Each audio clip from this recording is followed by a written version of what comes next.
శ్రీవారి కారం, శ్రీవారిని ప్రేమించే వారి కోసం. శ్రీవారి spices, chilli, turmeric, coriander powder.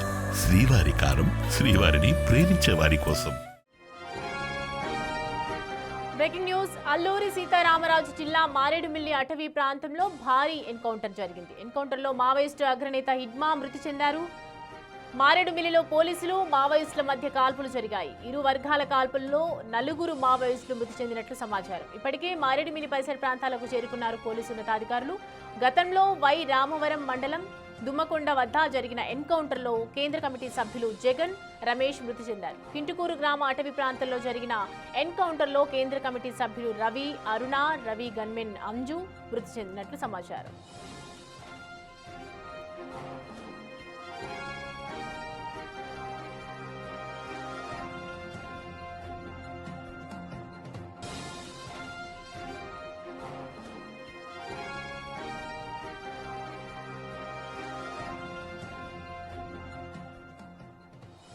Right. Maredumilli అటవీ ప్రాంతంలో భారీ ఎన్కౌంటర్ జరిగింది. రైట్ నౌ చూస్తున్నాం. ఎన్కౌంటర్లో మావోయిస్ట్ అగ్రనేత ఇటు హిడ్మా మృతి చెందినట్లుగా సమాచారం అందుతోంది.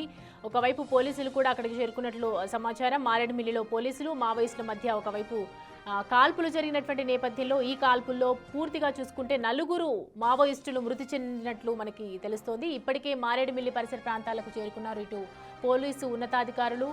గతంలో మనం చూసాము వై రామవరం మండలం దుమ్మకొండ వద్ద జరిగినటువంటి ఎన్కౌంటర్లో కేంద్ర కమిటీ సభ్యులు జగన్, రమేష్ ఇద్దరు కూడా మృతి చెందడం జరిగింది. దాని తర్వాత కింటుకూరు గ్రామ అటవీ ప్రాంతంలో జరిగిన ఎన్కౌంటర్లో చూసుకుంటే కూడా కేంద్ర కమిటీ సభ్యులు ఇటు రవి, అరుణ, రవి గన్మెన్ అంజు కూడా మృతి చెందారు. నిన్న జరిగినటువంటి భారీ ఎన్కౌంటర్లో ఒకవైపు కాల్పుల్లో 4 ఎన్కౌంటర్లో మృతి చెందినట్లు సమాచారం అందుతోంది.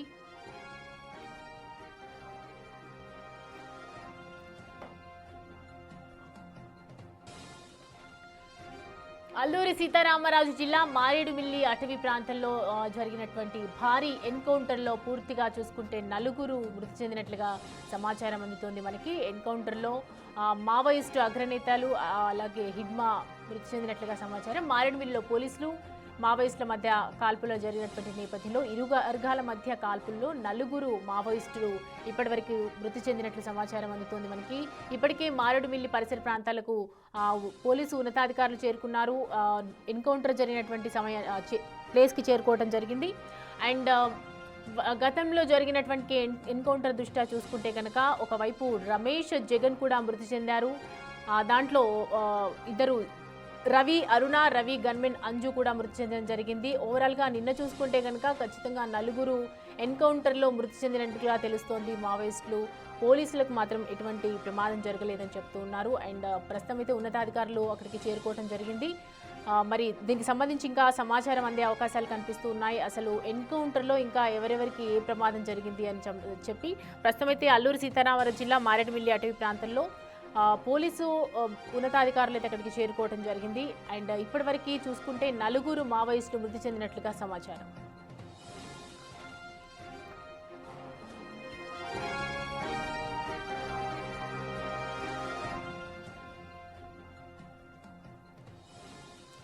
అల్లూరి సీతారామరాజు జిల్లా మారేడుమిల్లి అటవీ ప్రాంతంలో భారీ ఎన్కౌంటర్ జరిగింది. ఒకవైపు కేంద్ర బలగాలు ఒత్తిడి తెస్తున్నప్పటికీ కూడా మావోయిస్టులు మాత్రం ఆగట్లేదు. ఒకవైపు మావోయిస్టుల అగ్రనేతలు కూడా సరెండర్ అవుతున్నప్పటికీ కూడా మరి ఎందుకు మావోయిస్టులు ఇంకా ఇలాంటి దాడులకు దిగుతున్నాయి, కాల్పులకు ఎందుకు దిగుతున్నాయి అనేది కూడా తెలియట్లేదు.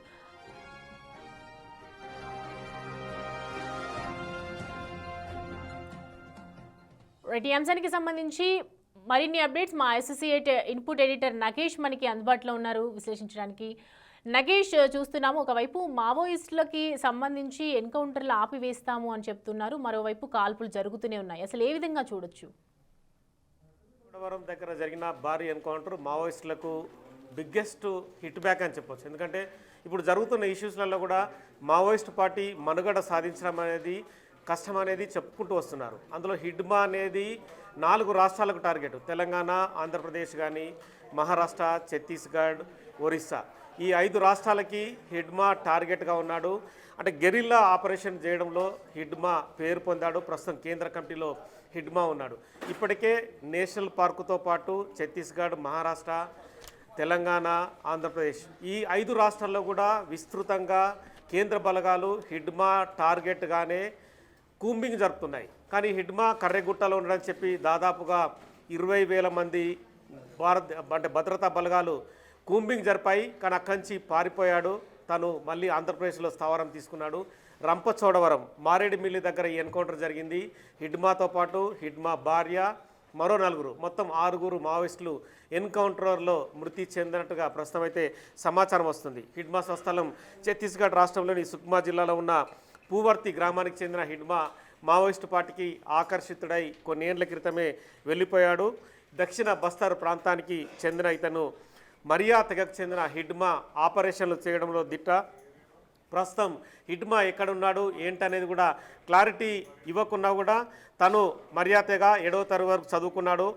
అంటే అతను 17 ఏళ్ల వయసులోనే మావోయిస్టు పార్టీకి ఆకర్షితుడై వెళ్ళిపోయాడు. కమ్యూనిస్ట్ పార్టీ ఆఫ్ ఇండియా అంటే అత్యంత పిన్న వయస్కుడిగా హిడ్మాని చేర్చుకున్నట్టుగా కూడా రికార్డులో రాసి ఉంది. తను సైనిక స్థావరం అంటే సైనిక సంబంధించిన ఆపరేషన్లు చేయడంలో దిట్ట. People's war liberation guerrilla army PLGA battalion కమాండర్గా అత్యంత భీకరమైన ఆపరేషన్లు చేయడంలో కూడా తను ఉన్నాడు. తను మాట్లాడే భాషలు కూడా హిందీ, గోండి, తెలుగు, కోయా, బెంగాలీ దాదాపుగా 5 భాషల్లో మాట్లాడుతుంటాడు.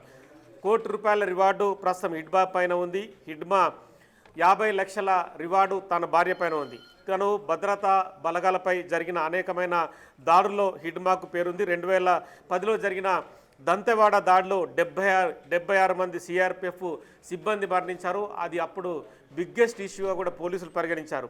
తదుపరి 2013లో ఛత్తీస్గఢ్లో కాంగ్రెస్ నాయకత్వాన్ని తుడిచిపెట్టడంలో భాగంగా ఊచకోత కూడా అక్కడ చేపట్టాడు. 2010లో జరిగిన సుక్మా దాడిలో దాదాపుగా 25 మంది CRPF సిబ్బంది మృతి చెందడానికి కూడా హిడ్మా కారణమయ్యాడని చెప్పి పోలీసులు రికార్డులో రాశారు. కేంద్ర కమిటీలో బస్తర్ నుంచి ఎదిగిన ఏకైక నాయకుడిగా తనకు పేరుంది. ఎదురుదాడి చేయడం, భద్రతా బలగాల్ని ఎదుర్కోవడం, భద్రతా బలగాల నుంచి అనేకసార్లు తప్పించుకోవడం కూడా అంటే అటవీ ప్రాంతం పైన పట్టు ఉండడం అనేది హిడ్మాకు పేరుంది. మెరుపు దాడులు అలాగే తను ఎక్కడైతే ఒక ప్రాంతం నుంచి ఒక ప్రాంతానికి వెళ్ళడంలో కూడా దిట్ట కూడా అతని పేరుంది. తను లొంగిపోతాడని చెప్పి చాలా వరకు వార్తలు వచ్చాయి. ఆపరేషన్ కగారు తీవ్రమవుతున్న నేపథ్యంలో హిడ్మా లొంగుబాటు అయితే జరగలేదు. హిడ్మా కుమార్తెలు ఒకరు పంజబ్ కేశా అలియాస్ జిన్ని కూడా ఫిబ్రవరిలో పోలీసులు ఎదుట లొంగిపోయారు. కానీ ప్రస్తుతం అయితే హిడ్మా ఎన్కౌంటర్ అనేది సంచలనాన్ని రేపుతున్న అంశంగా మనం క్లియర్గా పేర్కొనవచ్చు.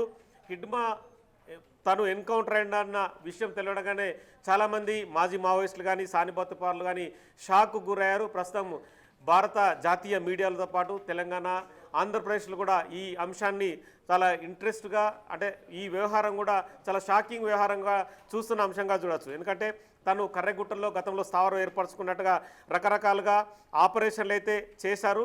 కానీ తను ఎప్పటికప్పుడు తప్పించుకుంటూనే వెళ్ళిపోతూ దాదాపుగా పోలీసులకైతే దొరకలేదు. కానీ ఈ మధ్య అంటే చంద్రన్న కానీ అలాగే మిగతా బండి ప్రకాష్ కానీ వీళ్ళందరూ లొంగుబాటుకు గురవుతున్న ఈ క్రమంలో ఆ లొంగుబాటుకు మాత్రం తాను సహకరించలేనట్టుగా తెలుస్తోంది. మనం అంటే ఈ మధ్య లొంగిపోయిన కేంద్ర కమిటీ నాయకుడు చంద్రన్న కానీ బండి ప్రకాష్తో ఇంటర్వ్యూలు చేసిన సందర్భంలో హిడ్మా అనే వ్యక్తి దొరకడు, బయటనే ఉంటాడని చెప్పి చాలా వరకు చెప్పారు. కానీ హిడ్మా మారేడుమిల్లి ప్రాంతంలో స్థావరం ఏర్పాటు చేసుకొని అంటే కర్రెగుట్టల నుంచి తను ఛత్తీస్గఢ్ నుంచి తెలంగాణ మీదుగా ఆంధ్రప్రదేశ్కి తను వెళ్ళిపోయినట్టుగా సమాచారం. ఈ క్రమంలోనే ఎప్పటికప్పుడు కేంద్ర బలగాలు హిడ్మా ఎప్పటికప్పుడు ప్రతి కదలికను గమనిస్తున్నాయి. హిడ్మా టార్గెట్గానే కేంద్ర బలగాలు అంటే ఇందులో ప్రత్యేక వ్యూహాన్ని అమలు చేయడంలో DRG బలగాల్ని కేంద్రం దింపింది. DRG బలగాల టార్గెట్ ఒకటే, లొంగుబాటు అనేది వాళ్ళకి ఇష్యూనే కాదు, డైరెక్ట్గానే ఎవరైతే మావోయిస్టులు ఉన్నారో వాళ్ళందరినీ ఎన్కౌంటర్ చేసే దిశగానే DRGని ఏర్పాటు చేశారు. ఒకవేళ DRGకి లొంగుబాటుకు వచ్చినా కూడా ఎక్కడ కూడా ఒప్పుకొని పరిస్థితి కనిపిస్తుంది. ఈ మధ్య కాలంలో జరిగిన 6 ఎన్కౌంటర్ కూడా ఉర్మిళతో పాటు మరో 5 వాళ్ళు లొంగుబాటుకి వస్తున్నారన్న సమాచారాన్ని కూడా DRG చేపట్టింది. కానీ కొంతమంది మధ్యవర్తుల ద్వారా ప్రయత్నం కూడా చేశారు. కానీ వాళ్ళందరినీ లొంగుబాటుకి ఎక్కడ కూడా సహకరించకుండానే డైరెక్ట్ ఎన్కౌంటర్లే వాళ్ళని హతం చేసిన పరిస్థితి. అంటే DRG అనేది కూడా కరడుగట్టిన కేంద్ర బలగం అనేది కూడా మాజీ మావోయిస్టులు చెప్తుంటారు. DRGకి ఎక్కడ కూడా ప్రేమ ఆప్యాయతలు ఎక్కడ కూడా ఉన్నాయి. వాళ్ళు ఎవరైతే లొంగుబాటుకు వస్తారో లొంగుబాటు అనేది కూడా ఎక్కడ తీసుకోకూడదు. అంటే ఈ మధ్య ఆశన్న కానీ సోను కానీ దాదాపుగా 260 మందితో లొంగిపోయారు. కానీ కేవలం వాళ్లకు మహారాష్ట్ర గవర్నమెంట్ మాత్రమే అనుమతి ఇచ్చింది. కానీ ఛత్తీస్గఢ్ అండర్లో కొనసాగుతున్న డిఆర్జీ మాత్రం లొంగుబాటు అనేది ఎక్కడగా తీసుకోవడం లేదు. ఈ క్రమంలోనే హిడ్మా కూడా లొంగుబాటుకు ప్రయత్నించాడు. కానీ హిడ్మా లొంగుబాటుని ఎక్కడ కూడా ఒప్పుకోకుండానే ఎన్కౌంటర్ చేసినట్టుగా మనకు అర్థమవుతుంది. సో మొత్తానికైతే మావోయిస్టు పార్టీ ఈ మధ్య కాలంలో జరుగుతున్న ఇష్యూలో మావోయిస్టు పార్టీ టార్గెట్ అయితే పూర్తి కాలేదు. ఆపరేషన్ కగార్ అనేది మావోయిస్టు పార్టీ పైన పైచేయి సాధిస్తుంది. పైచేయి సాధిస్తున్న క్రమంలోనే ప్రస్తుతం హిడ్మా ఎన్కౌంటర్ అనేది సంచలనం రేపుతోంది. బండి ప్రకాష్ గారు, హిడ్మా ఎన్కౌంటర్ అనేది మావోయిస్టు పార్టీలో అంటే మీరు ఎట్లా చూస్తారు?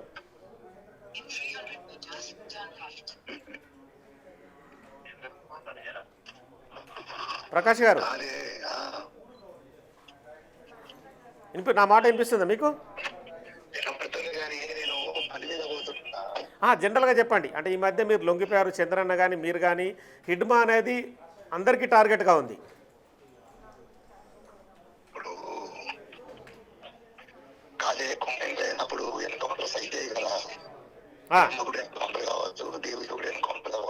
అవును, దాంట్లో పార్టీ వైద్య చూసుకున్నప్పుడు అది ఒక నష్టమే, పెద్ద నష్టమే. నష్టమే జరుగుతుంది ఒకవేళ. అంటే మామూలుగా హిడ్మా అంటేనే గెరిల్లా వ్యూహకర్తగా పేరుంది. పోలీసులపైన ఫైజై సాధించడంలో హిడ్మాకి మీ మావోయిస్టు పార్టీలోనే గొప్ప పేరుంది.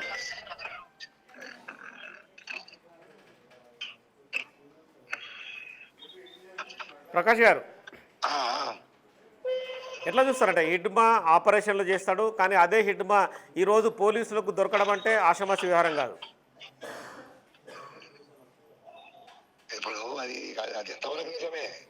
అంటే ఆల్రెడీ ఇన్ఫర్మేషన్ అంతా వాళ్ళు పాస్ చేశారు పోలీసు వాళ్ళు. కాదు, నేనైతే చూడలేదు. మీరు చూడలేదు కానీ ప్రయాణంలో ఉన్నా, చూసిన తర్వాత నేను అది నిజమా కాదా అనేది అర్థం కావాలి కదా. ఇప్పుడు అంటే ఆల్రెడీ అంటే నేషనల్ మీడియాలో కానీ తెలంగాణ అంటే తెలుగు మీడియాలో కానీ ఇప్పుడు ఉట్టి ప్రచారం కూడా కావచ్చు కాదే. ప్రచారం అనేది దాదాపుగా కాకపోవచ్చు అనేది చెప్తున్నాం. ప్రచారం కూడా చేయొచ్చు. అంటే హిడ్మా ఎన్కౌంటర్ తోని మావోయిస్టు పార్టీ అంతమైనట్టే అనేది పోలీసుల భావన. ఇప్పుడు 20 ఎన్కౌంటర్ అయినా అంతం కాదు, ఎవరి ఎన్కౌంటర్ అయినా అంతం కాదు. ఓకే, మేము ముందు చెప్తున్నాం కదా, ఈ దోపిడీ, అసమానతలు, అణిచివేతలు ఉన్నంత వరకు పార్టీ ఉంటది. ఓకే, అది ఎవరు చనిపోయినా పార్టీ ఉంటది. గుర్తుపెట్టుకోండి, మావోయిస్టు పార్టీని అంతం చేయడం ఎవరికి సాధ్యం. కానీ పోలీసులు మీ పైన పైచేయి సాధిస్తురుగా మావోయిస్టు పార్టీ పైన. ఇప్పుడు యుద్ధం జరుగుతున్నప్పుడు ఓసారి వాళ్ళది పైచేయి ఉండొచ్చు, ఓసారి మావోయిస్టు పార్టీ కూడా పైచేయి ఉండొచ్చు. ఓకే కదా, అవును. తాత్కాలికంగా ఇవి జరుగుతూనే ఉంటాయి యుద్ధంలో. అంటే గొప్ప పేరున్న నేతలు అనేది ఎన్కౌంటర్. అవును, అంటే మీలాంటి వాళ్ళు, చంద్రన్ లాంటి వాళ్ళు జనజీవన స్రవంతిలో రావడము, సోను లాంటి, ఆశాన లాంటి వాళ్ళు కూడా ఆయుధాలను వదిలిపెట్టి రావడము, ఇవన్నీ కూడా పరిణామాలు చాలా అంటే మార్పును తీసుకొస్తున్నాయి కదా. ఇప్పుడు అంతవరకు నష్టమే. ఇప్పుడు ఎవరు పోయినా పార్టీలో నష్టమే. మా విషయానికి వచ్చే వరకు అనారోగ్య సమస్యలతో రావడం జరిగింది. ఓకే కదా, మేము ముందు నుంచి చెప్తున్నాం కదా. అవును, అనారోగ్య సమస్యలతోనే మీరు వచ్చారు. అక్కడ ఉండి కూడా మేము చేయలేని పరిస్థితులు. అవును, ఆరోగ్యం సహకరించదు కదా, బయటికి రావడం బెటర్ కదా. అవును, అవునా కదా. అవును అవును, అందుకని అలా వచ్చినాం మేము. ఓకే, ఇప్పుడు పార్టీ అన్నప్పుడు ఒక విప్లవాన్ని విజయవంతం చేయాలనుకున్నప్పుడు నష్టాలు ఉంటాయి, కష్టాలు ఉంటాయి, వాటిని అధిగమించాల్సిందే. అవును కదా. మళ్ళీ ఏదో ఒక రూపంలో పార్టీ మళ్ళీ ముందుకు వస్తూనే ఉంటది, అది పుడుతూనే ఉంటుంది. మళ్ళీ పార్టీ పైచేయి సాధిస్తారంటారు. పార్టీ పైచేయి సాధిస్తుందని మీరు చెప్పగలుగుతున్నారు. అవునన్నా, ఎందుకంటే ముందు నుంచి చెప్తున్నాం కదా. ఇప్పుడు దోపిడీ అంతమైతే తప్ప పార్టీ అంతం కాదే. అది బండ గుర్తు పెట్టుకోండి ఎప్పుడు కానీ. ఓకే, అది ఏదో రూపంలో పుడుతూనే ఉంటది, పోరాటం చేస్తూనే ఉంటది. దోపిడీ అంతమయ్యేంత వరకు. అవును. ఓకే, థ్యాంక్ యూ ప్రకాష్ అన్న, థ్యాంక్ యూ. ఓకే అన్న. సో మొత్తానికైతే బండి ప్రకాష్ చెప్తున్నట్టు ఏదైతే దోపిడీ అంతమైనంత వరకు ఖచ్చితంగా మావోయిస్ట్ పార్టీ బతికే ఉంటుంది. హిడ్మా ఎన్కౌంటర్ అయినా, బండి ప్రకాష్ కానీ, చంద్రన్ లొంగుబాటుకు గురైన ఆసన్న సోనులు భద్రతా బలగాల ముందు ఆయుధాలు వదిలిపెట్టి జనజీవన స్రవంతిలోకి వచ్చి లొంగుబాటుకు గురైన పార్టీ అంతం కాదంటున్నారు. కానీ వాళ్ళ పరిభాషలో వాళ్ళు చెప్తున్నారు. కానీ హిడ్మా ఎన్కౌంటర్, హిడ్మా భార్యతో పాటు మరో 4 ఎన్కౌంటర్ అనేది కూడా మావోయిస్ట్ పార్టీ 50 ఏళ్ల చరిత్ర కూడా ఎదురు దెబ్బలు తింటూ వస్తుంది. ఈ మధ్య కాలంలో ఒక 2-3 నెలల క్రితం Nambala Keshava Rao alias Basavaraju party chief encounter అయిన తర్వాత మోడెం బాలకృష్ణ కానీ మిగతా అగ్రనేతలందరినీ కూడా వరుస ఎన్కౌంటర్లో భద్రతా బలగాలు మట్టి పెడుతూ వస్తున్నాయి. ఈ క్రమంలో రంపచోడవరం, మారేడుమిల్లి అడవుల్లో హిడ్మాని ఎన్కౌంటర్ చేయడం అంటే అంతకుముందు నుంచి కూడా సమాచారం ఉన్నట్టుగా తెలుస్తుంది. డిఆర్జీ బలగాలు వాళ్ళని వెంబడిస్తూనే ఖచ్చితంగా హతం చేయడానికే ముందుకు వచ్చినట్టుగా తెలుస్తుంది. అంటే ముఖ్యంగా హిడ్మా తన భార్యతో పాటు లొంగుబాటుకు అంటే జనజీవన స్రవంతిలోకి రావడానికి చాలా ప్రయత్నాలు చేశాడు. కమ్యూనికేషన్ లోపం జరిగిందా, లేదంటే మధ్యవర్తులు మోసం చేయడం వల్ల హిడ్మా ఎన్కౌంటర్ జరిగిందని కూడా మరిన్ని విషయాలు కొద్ది రోజుల్లో తేలే అవకాశం కనిపిస్తుంది. ఇప్పటికీ ఈ మధ్య జరిగిన ఊర్మిళతో పాటు మరో 5 ఎన్కౌంటర్లు కూడా ఖచ్చితంగా మధ్యవర్తుల మోసంతోనే ఎన్కౌంటర్ జరిగిందని చెప్పి మాజీ మావోయిస్టులు ఆరోపిస్తున్న నేపథ్యంలో ప్రస్తుతం హిడ్మా ఎన్కౌంటర్ అయితే సంచలనం రేపుతూ ఉంటున్న అంశం అని చెప్పొచ్చు. Right Nagesh, thank you.